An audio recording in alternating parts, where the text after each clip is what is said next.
Hi student, I am Shivam and welcome to my channel. तो आज हम स्टार्ट करने जा रहे हैं हमारा नया यूनिट है जो काइनेमेटिक्स, उसका चैप्टर फर्स्ट, जो कि हमारे पास मोशन इन ए प्लेन। और इस चैप्टर में भी हमारे पास मेनली जो फर्स्ट चैप्टर है वो है आपका वेक्टर से रिलेटेड। ठीक है, फर्स्ट टॉपिक जो है हमारे पास वो वेक्टर से रिलेटेड है। तो इसमें हम देखेंगे कि वेक्टर्स क्या होते हैं सबसे पहले तो सबसे पहले तो चलो स्टार्ट करते हैं। जैसे हमने पढ़ा है, फर्स्ट यूनिट में हमने पढ़ा था कि हमारे पास जितनी भी फिजिकल क्वांटिटीज़ हैं, कुछ उसमें फंडामेंटल फिजिकल क्वांटिटीज़ हैं और कुछ ड्राइव्ड फिजिकल क्वांटिटीज़ हैं। ये सारा का सारा हमने पढ़ लिया ना। अब देखो, जो भी हमारे पास फिजिकल क्वांटिटी है, चाहे वो फंडामेंटल हो चाहे बेसिक है, सारी की सारी जो भी फिजिकल क्वांटिटी है हमारे पास, जैसे मास, लेंथ, टाइम और भी बहुत सारी फिजिकल क्वांटिटी हैं ऐसे, उन सारी की सारी फिजिकल क्वांटिटी को हमने टू टाइप्स में आगे कैटेगराइज किया है। ठीक है, और वो टू टाइप्स कौन कौन से हैं? वो हैं, एक है हमारे पास स्केलर स्केलर क्वांटिटीज, और सेकंड वन है हमारे पास वेक्टर क्वांटिटीज। ठीक है, कुछ स्केलर में है, कुछ वेक्टर्स हैं। तो जो भी फिजिकल क्वांटिटी हमारे पास, चाहे वो फंडामेंटल है चाहे वो ड्राइव्ड फिजिकल क्वांटिटीज हैं, उन सारी की सारी क्वांटिटीज को हमने आगे फर्दर टू क्लासेस में क्लासिफाइड किया है। और उसमें फर्स्ट है हमारे पास स्केलर क्वांटिटी और सेकंड है हमारे पास वेक्टर क्वांटिटी। अब हम इसमें देखते हैं कि स्केलर क्वांटिटी में कौन कौन सी क्वांटिटियाँ आएगी। ठीक है, इस चैप्टर में हम मेनली वेक्टर से रिलेटेड ही पढ़ेंगे, लेकिन उससे पहले हम देख लेते हैं इसमें थोड़ा कि स्केलर क्वांटिटियाँ कौन कौन सी होती है और वेक्टर क्वांटिटियाँ कौन कौन सी होती है। तो फर्स्ट है हमारे पास, देखो, scalar quantity. Scalar quantity scalar क्वांटिटियाँ कौन कौन होगी हमारे पास? तो इसको देखो, सबसे पहले एक एग्जांपल से समझते हैं। जैसे मान लो हमारे पास एक फंडामेंटल क्वांटिटी है। सबसे पहले हमने देखा था कि मास। अब जैसे मास है हमारे पास, तो मास कैसे लिखते हैं हम? जैसे मान लो किसी बॉडी का मास है तो कैसे लिखेंगे उसको? 5 kg। उस तरह से लेंथ है, लेंथ कैसे लिखेंगे? जैसे मान लो 3 मीटर होगी लेंथ हमारे पास। ठीक है, अब इसमें एक चीज़ का ध्यान दो। देखो, इन फिजिकल क्वांटिटी में ये जो 5 है ये क्या है? ये मैग्नीट्यूड है।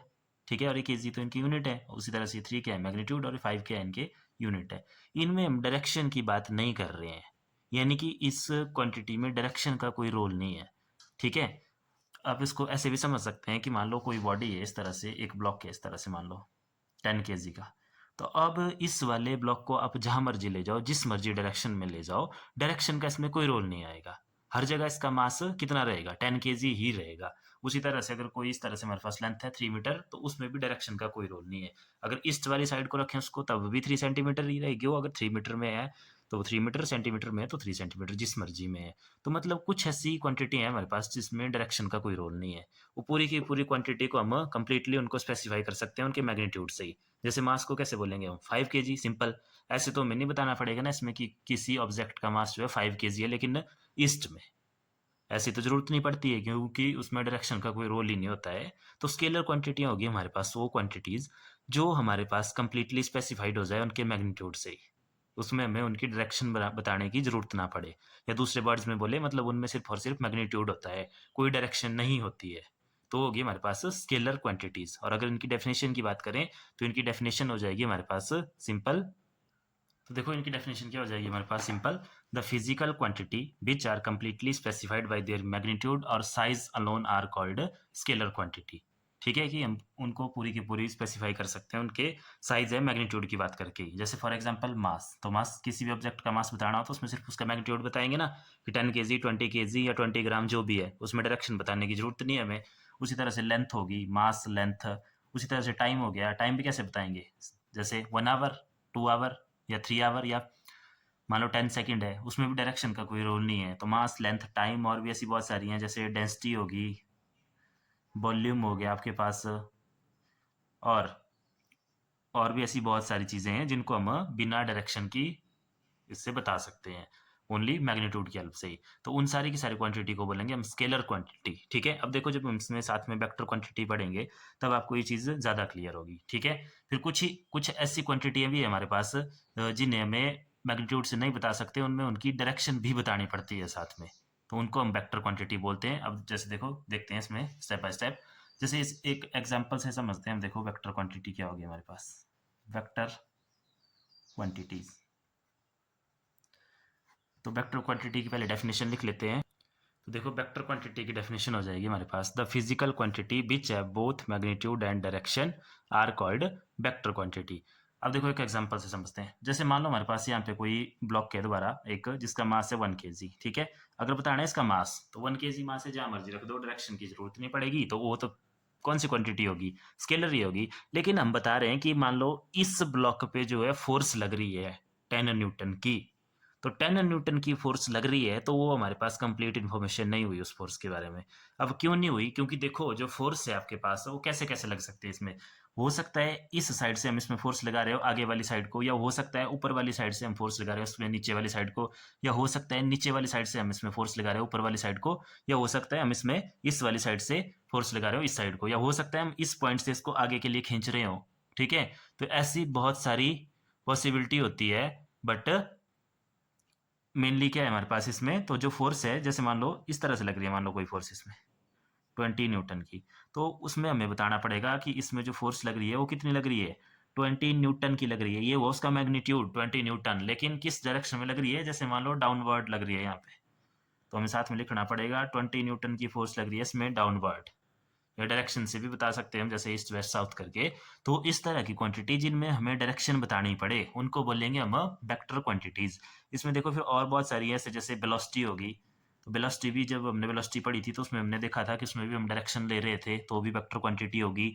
उसके साथ एक्सेलेरेशन होगी, आपके पास टॉर्क हो गया, एंगुलर मोमेंटम हो गया, इलेक्ट्रिक फील्ड, मैग्नेटिक फील्ड, ये सारे के सारे आपके पास क्या है, वेक्टर क्वांटिटीज हैं, ठीक है। तो वेक्टर क्वांटिटी में हमें क्या बताना पड़ेगा, मैग्नीट्यूड के साथ साथ उसमें डायरेक्शन भी बतानी पड़ेगी।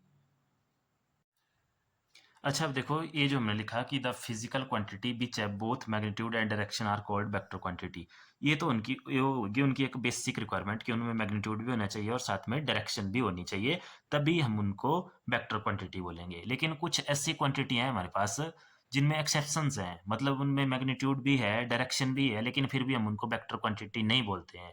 उसका रीज़न क्या है, तो देखो जो वेक्टर क्वांटिटी है उनमें ये कंडीशन तो फुलफिल होनी चाहिए कि मैग्नीट्यूड एंड डायरेक्शन भी हो, लेकिन साथ के साथ हमारे पास कुछ वेक्टर एडिशन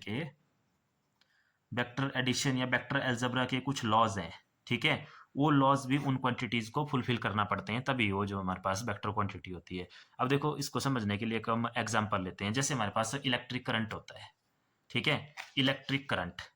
तो करंट, इलेक्ट्रिक करंट, अब इलेक्ट्रिक करंट जैसे मान लो ये कोई सर्किट है इस तरह से, ठीक है, इसमें यहाँ पे बैटरी लगी हुई है, ये बैटरी का पॉजिटिव एंड है, ये नेगेटिव एंड है, और इस तरह से सर्किट कंप्लीट है। तो हमें पता है कि जो करंट होता है वो किस डायरेक्शन से चलता है, पॉजिटिव टू नेगेटिव। तो करंट की डायरेक्शन क्या बन गई, देखो यहाँ पे पॉजिटिव टू नेगेटिव। तो जैसे मान लो यहाँ पे 10 एम्पियर का करंट है, तो हम इजिली उसमें बोल सकते हैं कि 10 एम्पियर का करंट है, और डायरेक्शन भी हमें पता है उसकी क्या होगी, पॉजिटिव टू नेगेटिव। तो मतलब मैग्नीट्यूड भी है डायरेक्शन भी है। तो फिर इस डेफिनेशन से क्या वो वेक्टर क्वांटिटी।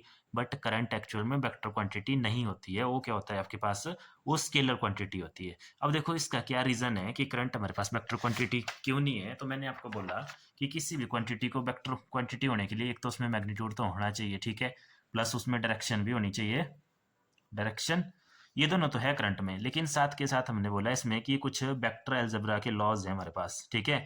जैसे वेक्टर एडिशन का लॉ देखते हैं, वेक्टर एडिशन के लॉज हैं, वो भी साथ के साथ हमें फॉलो करने पड़ते हैं, या उन क्वांटिटीज को फॉलो करने होंगे, तभी वो वेक्टर क्वांटिटीज होगी। अब ये करंट देखो, ये उनको फॉलो नहीं करता है, कैसे, ये आप आगे पढ़ेंगे डिटेल में वेक्टर अलजेब्रा के लॉज। वैसे मैं थोड़ा सा आपको बता दूं, जैसे मान लो अगर हमारे पास एक वेक्टर इस तरह से है, ए वेक्टर ये है, फिर मान लो बी वेक्टर ऐसे है, बी वेक्टर है, तो देखो एक वेक्टर लेफ्ट से राइट वाली साइड है, दूसरा राइट से लेफ्ट वाली साइड है, यानी कि अपोजिट वेक्टर हैं। तो इनका जो नेट मैग्नीट्यूड आएगा या जो नेट रिजल्टेंट आएगा, इनका जो रिजल्ट आएगा वो आएगा, देखो ज़्यादा मैग्नीट्यूड किसका है, ए वेक्टर का, तो ए वेक्टर माइनस बी, ठीक है। ये रिजल्ट आएगा हमारे पास यहाँ पे, यानी कि मान लो अगर इसकी वैल्यू 10 है और इसकी वैल्यू 7 है, तो यहाँ पे रिजल्ट आएगा हमारे पास 3, जो उसका मैग्नीट्यूड आएगा। ये है वेक्टर क्वांटिटी में, वेक्टर क्वांटिटी में होगा ऐसे। अब ये सारे लॉज हम आगे पढ़ेंगे डिटेल में। लेकिन करंट में देखो क्या होता है, करंट पे मान लो इस साइड से करंट आ रही है मान लो 7 एम्पियर की, ठीक है, और इसी साइड से उसमें भी अपोजिट करंट आ रही है मान लो 3 एम्पियर की।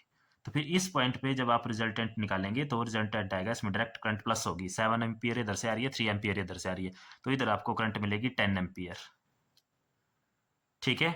जबकि वेक्टर अलजेब्रा के अकॉर्डिंग यहाँ पे हमें क्या आना चाहिए था, उसका 7 - 3, क्योंकि ये अपोजिट थे, 4 आना चाहिए था। बट करंट के केस में ऐसा नहीं होता है। तो करंट मतलब वेक्टर एडिशन के लॉ को फॉलो नहीं कर रहा है, तो इसलिए करंट वेक्टर क्वांटिटी ना होके एक स्केलर क्वांटिटी है, ठीक है, तो जो हमने स्केलर क्वांटिटी लिखी, mass, length, time, density, volume, current भी उसी में आएगा।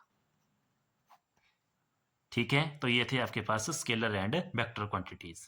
तो अब आपको वेक्टर क्लियर हो गया होगा कि वेक्टर क्वांटिटी में डायरेक्शन भी होगी, मैग्नीट्यूड भी होगा, और साथ में जो वेक्टर अलजेब्रा के लॉज हैं उनको भी वो क्वांटिटीज फुलफिल करेंगी। ठीक है, अब इसमें कुछ एक्सेप्शन है, ऐसी जो क्वांटिटी हैं जिनमें मैग्नीट्यूड भी होता है, डायरेक्शन भी होती है, लेकिन वो वेक्टर अलजेब्रा के लॉज को फॉलो नहीं करती है, तो उनको फिर हम स्केलर क्वांटिटीज बोलते हैं। अब देखते हैं इसमें आगे टाइप्स ऑफ वेक्टर है हमारे पास नेक्स्ट। तो अब देखो नेक्स्ट टाइप्स ऑफ वेक्टर से पहले हम देखते हैं हम रिप्रेजेंटेशन ऑफ वेक्टर की, एक वेक्टर को हम किस तरह से रिप्रेजेंट करेंगे। ठीक है, उसको लिखेंगे कैसे और उसको ग्राफिकली रिप्रेजेंट कैसे करेंगे। तो जैसे मान लो इसमें भी एक एग्जांपल से समझते हैं। जैसे मान लो एक एग्जांपल ले लेते हैं हम कि एग्जांपल है हमारे पास, मान लो 10 न्यूटन की फोर्स, 10 न्यूटन फोर्स है हमारे पास कोई। ठीक है, अब उसकी कोई डायरेक्शन भी होगी पर्टिकुलर। तो जैसे मान लो अब हमने इसको शो करना है ग्राफिकली, तो सबसे पहले तो देखो इसको इस लाइन से, ऐसे लाइन की हेल्प से हम शो करते हैं। एक लाइन बनाएंगे, ये होगी जैसे 10 न्यूटन की लाइन मान लो। ठीक है, फिर इसके दो पॉइंट आएंगे, देखो एक पॉइंट यहाँ से जहाँ से स्टार्ट हो रहा है और एक पॉइंट जहाँ पे एंड होगा।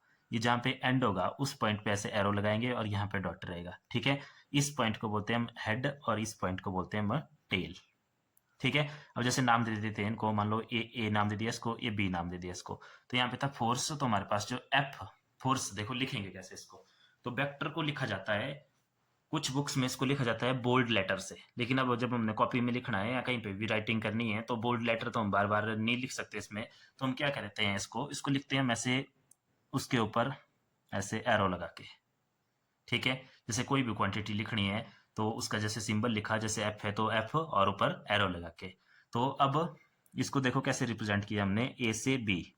तो ए बी, ये ए बी क्या रिप्रेजेंट कर रहा है, उसका मैग्नीट्यूड कितना है 10 न्यूटन। ठीक है, और साथ में डायरेक्शन के लिए लगाएंगे हम ये वाला एरो इसके ऊपर, ये देखो ए से बी की तरफ, ए से बी की तरफ। तो ये हो गया हमारे पास वेक्टर की रिप्रेजेंटेशन। जैसे कोई और वेक्टर है, मान लो जैसे एक वेक्टर है हमारे पास, देखो इस तरह से, उसका एरो ऐसे है। ठीक है, और यहाँ पे ए पॉइंट आ गया, ये मान लो बी पॉइंट आ गया। ठीक है, तो ये क्या आ गया हमारे पास, वेक्टर ए बी। ये आ गया हमारे पास वेक्टर ए बी। ठीक है, वेक्टर को रिप्रेजेंट करते हैं इससे, इसको पढ़ते हैं। जैसे ये लिखा है एफ, तो ये वेक्टर क्वांटिटी, इसका मतलब वेक्टर क्वांटिटी है। कहीं पे ऐसे लिखा होगा, जैसे मान लो ए बी, तो उसका मतलब ये वेक्टर ए बी लिखा हुआ है, इसके लिए क्वांटिटी नहीं बल्कि कोई हमारे पास वेक्टर क्वांटिटी दी हुई है। या कहीं पे लिखा है मान लो ऐसे बी वेक्टर, तो भी कोई बी वेक्टर है, उसकी बात हो रही है, वहाँ पे कोई वेक्टर क्वांटिटी है। ठीक है, और दूसरा होता है इनका मैग्नीट्यूड। तो मैग्नीट्यूड क्या होगा, जैसे मान लो इसी का मैग्नीट्यूड निकालना हमने, magnitude of F, magnitude of F. तो देखो मैग्नीट्यूड ऑफ एफ कैसे डिनोट करते हैं, या तो इसको सिंपल एफ से डिनोट करेंगे, एरो हटा देंगे, या तो इसको एक और तरीके से डिनोट करते हैं, एफ ऊपर एरो और बाहर से ऐसे मॉड, इसको भी मैग्नीट्यूड ऑफ एफ पढ़ेंगे। ठीक है, और मैग्नीट्यूड ऑफ एफ क्या आ जाएगा, ए बी का मैग्नीट्यूड ऐसे। तो मैग्नीट्यूड में हम सिर्फ इसकी डायरेक्शन की बात नहीं करेंगे, फिर मैग्नीट्यूड कितना था इसका 10 न्यूटन, तो 10 न्यूटन इसका मैग्नीट्यूड हो गया। तो ये हमारे पास रिप्रेजेंटेशन ऑफ वेक्टर। क्लियर है, आपने सीधा याद रखना कि वेक्टर को कैसे रिप्रेजेंट करेंगे हम। जैसे कैपिटल लेटर से लिखा है तो कैपिटल लेटर से लिखो, चाहे स्मॉल लेटर से कहीं पे लिखा होगा, लेकिन उसके ऊपर अगर एरो लगा है तो मतलब वेक्टर क्वांटिटी है।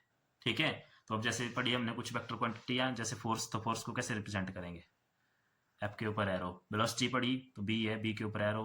एक्सेलरेशन ए के ऊपर एरो, क्योंकि वेक्टर क्वांटिटीज हैं। ठीक है, और इलेक्ट्रिक फील्ड पढ़ी तो ई के ऊपर एरो। मैग्नेटिक फील्ड भी वेक्टर क्वांटिटी होती है तो उसके ऊपर एरो। और जो सिंपल हमारे पास स्केलर क्वांटिटी है उनके ऊपर कोई एरो नहीं लगता। जैसे मास है तो एम से लिखते हैं उसको सिंपल। लेंथ आपने देखा होगा एल से लिखते हैं, एल से या जिस मर्जी से लिखते हैं, उसके ऊपर एरो नहीं लगता है। ठीक है, उस तरह से जैसे टाइम लिखा होता है, चाहे स्मॉल टी से लिखा हो चाहे कैपिटल टी से लिखा हो, कभी भी उसके ऊपर एरो नहीं लगा होता।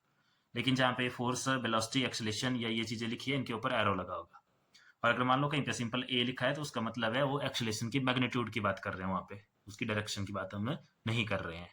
ठीक है, तो ये है रिप्रेजेंटेशन ऑफ वेक्टर। अब नेक्स्ट है हमारे पास टाइप्स ऑफ वेक्टर। तो अब देखो टाइप्स ऑफ वेक्टर में जो वेक्टर क्वांटिटीज हैं उनको टू टाइप्स में कैटेगराइज किया गया है। नंबर 1 है पोलर वेक्टर और नंबर 2 है एक्सियल वेक्टर। तो सबसे पहले बात करते हैं कि पोलर वेक्टर क्या होते हैं। तो a vector quantities whose direction is along the direction of motion of a body is called vector, is called polar vector. देखो एग्जांपल से समझते हैं। अब जैसे मान लो एक रोड है यहाँ पे, ठीक है, इस रोड पे कोई कार है।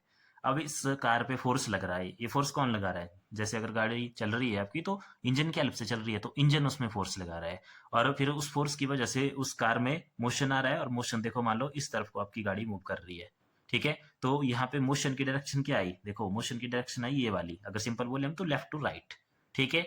और जो हमने फोर्स लगाई थी, अब फोर्स क्या है? एक वेक्टर क्वांटिटी है, तो उस वेक्टर की डायरेक्शन भी क्या है?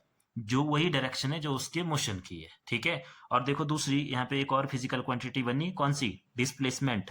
तो गाड़ी में ने कुछ डिस्टेंस कवर किया या कुछ इसमें डिस्प्लेसमेंट हुई। अब डिस्प्लेसमेंट हमारे पास वेक्टर क्वांटिटी है, और उस डिस्प्लेसमेंट की डायरेक्शन भी क्या आ रही है? वही सेम डायरेक्शन आ रही है जो गाड़ी के मोशन की है। यानी कि अगर इस पॉइंट को ए नाम दें, इसको बी, तो ए से बी, तो ए से बी ही मोशन की डायरेक्शन है, ए से बी ही फोर्स लग रही है, और ए से बी ही डिस्प्लेसमेंट हो रही है। तो वही हमने डेफिनेशन में लिखा कि a vector quantity whose direction is along the direction of motion of a body is called polar vector। तो इसका मतलब है फोर्स क्या होती है हमारे पास? Polar vector. फोर्स के बाद और क्या हो गया? जैसे डिस्प्लेसमेंट है तो डिस्प्लेसमेंट भी क्या होगी?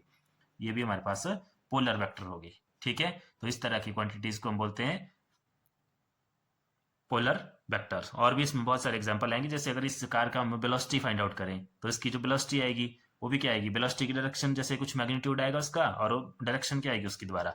ए से बी वाली साइड जा रही है गाड़ी, तो वेलोसिटी की डायरेक्शन भी वही आएगी जो इसके मोशन की डायरेक्शन है। तो उसका मतलब है वेलोसिटी भी क्या है हमारे पास? ये भी एक पोलर वेक्टर है, ठीक है। तो ये तो थे पोलर वेक्टर। अब देखते हैं हमारे पास दूसरे जो हैं, दूसरे हैं एक्सियल वेक्टर। एक्सियल वेक्टर क्या होते हैं, ठीक है। तो सेकंड वन देखते हैं हम, एक्सियल वेक्टर। तो अब देखना इन दोनों में डिफरेंस समझो। पोलर वेक्टर की बात करेंगे हम वहां पे जहां पे हम सिंपल लीनियर मोशन की बात करेंगे, इस तरह का मोशन, ठीक है। जैसे रोड पे मोशन हो गया, किसी भी स्ट्रेट पाथ पे या किसी भी नॉर्मल पाथ पे आपका मोशन हो गया। अब एक मोशन होता है हमारे पास एंगुलर मोशन या रोटेशनल मोशन, ठीक है। तो रोटेशनल मोशन में हम एक्सियल वेक्टर की बात करेंगे, ठीक है। अब देखते हैं इसमें, पहले इसकी डेफिनेशन समझ लेते हैं, फिर इसको भी एग्जांपल से समझेंगे, और फिर इन दोनों को डिफ्रेंशिएट करेंगे। अब देखो अगर बात करें हम एक्सियल वेक्टर की डेफिनेशन की, तो एक्सियल वेक्टर की डेफिनेशन होती है हमारे पास simple, a vector quantity whose direction is a vector quantity whose direction is along the axis of rotation of the body और a particle is called axial vector. अब जैसे मान लो कोई हमारे पास रोटेशनल मोशन है। रोटेशनल मोशन क्या होता है हमारे पास? जैसे जिसमें सर्कुलर मोशन हो रहा हो, इस तरह से। जैसे for example motion of A fan, या हमने क्या किया, एक धागे में या रस्सी में एक पत्थर को बांधा, फिर उसको ऐसे ऐसे घुमाते हैं, तो वो भी क्या हो गया हमारे पास? Rotational motion. तो इस तरह का मोशन जो है हमारे पास, एक सर्कल में जो मोशन है उसको बोलते हैं हम रोटेशनल मोशन, ठीक है।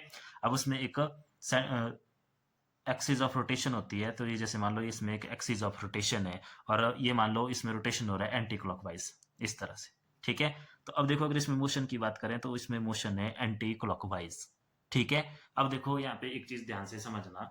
अब जैसे इस तरह का मोशन, जो लीनियर मोशन है इस तरह का, इस तरह के मोशन के लिए हमें जो यहाँ पे फोर्स लगा रहे थे हम उस कार में, जो या कार में जो इंजन के थ्रू फोर्स लग रही थी, ठीक है, उसकी वजह से उसमें ये वाला मोशन आ रहा था। तो जहाँ पे इस तरह का रोटेशनल या सर्कुलर मोशन होता है, वहां पे उसी फोर्स को, जो फोर्स लगती है ना यहाँ पे, उसको हम फोर्स नहीं बोलते हैं, उसको बोलते हैं हम टॉर्क। टॉर्क भी एक फिजिकल क्वांटिटी है, ये फोर्स की तरह ही होती है। अभी टॉर्क क्या है, ये सारा का सारा आप डिटेल में आगे पढ़ेंगे। फिलहाल ऐसे समझ लो कि रोटेशनल मोशन में हमें जो जरूरत होती है वो होती है टॉर्क की, और सिंपल मोशन में फोर्स। तो अब यहाँ पे हमने बोला था कि अगर उसी फोर्स की डायरेक्शन, उसी जिस तरफ को मोशन हो रहा था उसी डायरेक्शन में आए, तो हम बोलेंगे उसको पोलर वेक्टर। अब देखो एक्सियल वेक्टर में क्या होगा, जैसे यहाँ पे फोर्स की जगह पे क्या आया है? टॉर्क आया है। तो इस टॉर्क की जो डायरेक्शन रहेगी, ठीक है, वो जैसे मोशन हो रहा है इसमें एंटी क्लॉकवाइज, तो इस टॉर्क की जो डायरेक्शन रहेगी वो इस मोशन वाले, मतलब जो मोशन की डायरेक्शन है उसके साथ नहीं आती है, इसकी अलग से डायरेक्शन आएगी, ठीक है। और इसकी डायरेक्शन देखो किस तरह से आएगी। तो टॉर्क की डायरेक्शन निकालने के लिए हमारे पास एक रूल होता है, राइट हैंड स्क्रू रूल, ठीक है। राइट हैंड स्क्रू रूल का मतलब ये है, जैसे हम राइट हैंड से ले लें इसको या स्क्रू रूल से ले लें।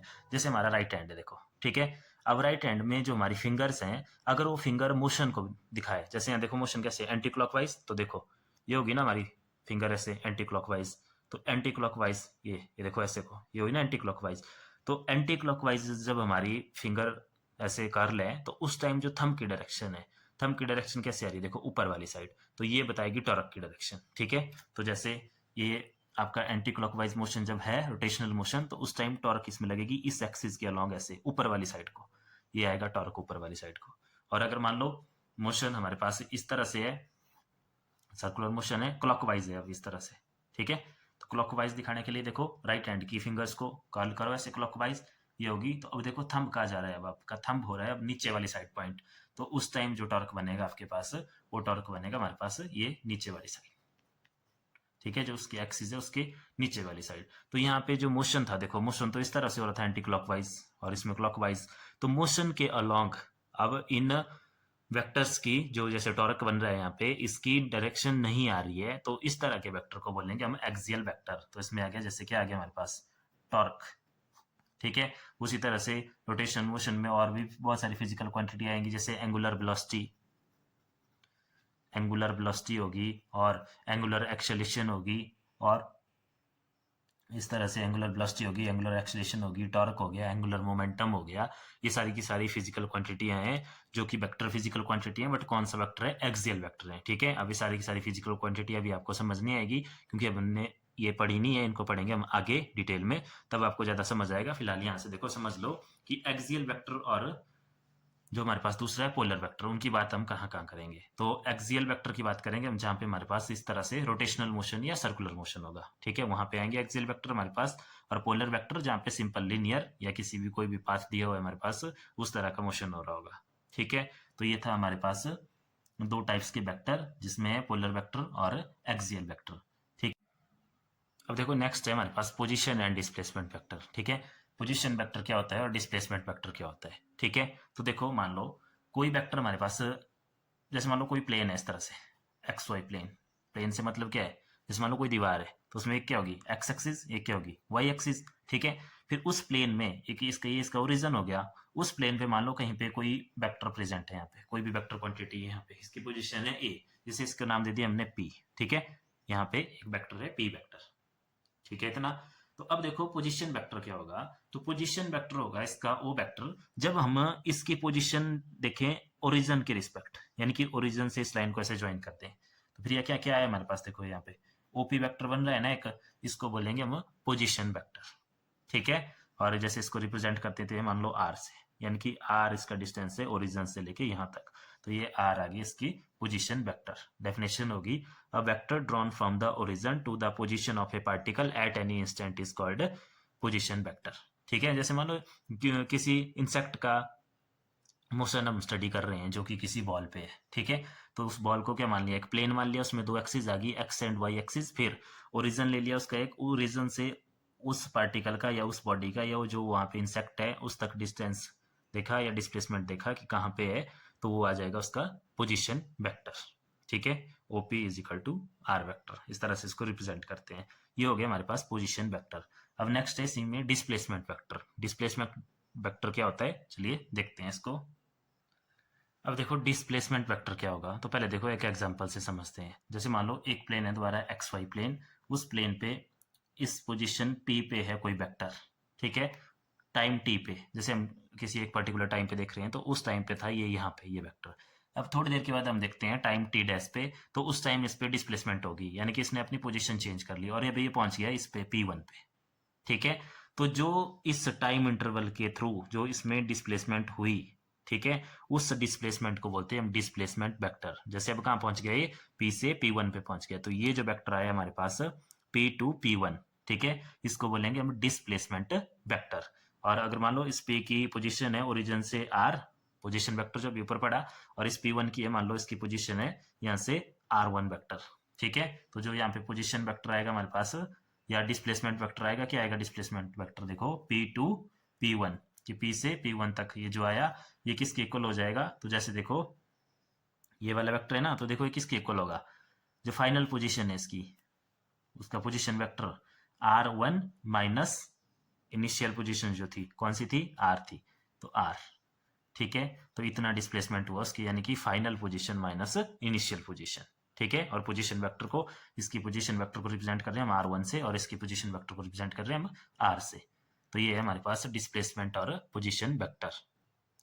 तो अब देखो इस वीडियो में इतना ही, इसके बाद जो नेक्स्ट वीडियो है वो बहुत इंपॉर्टेंट होने वाली है, क्योंकि उसमें देखेंगे हमें बहुत इंपॉर्टेंट टर्म्स है वेक्टर से रिलेटेड, जैसे इक्वल वेक्टर क्या होते हैं, नेगेटिव वेक्टर क्या होते हैं, कोलिनियर वेक्टर क्या होते हैं, यूनिट वेक्टर क्या होते हैं, कोइनिशियल वेक्टर क्या होते हैं, और भी इस तरह से फ्री वेक्टर क्या होता है, कोप्लेनर वेक्टर क्या होता है, ठीक है। और वेक्टर अलजेब्रा के रूल्स वगैरह पढ़ेंगे, तो उस देखेंगे हम किसी और वीडियो में। इस वीडियो में इतना ही, तो ये आपने याद आके कर लेना है। Thank you.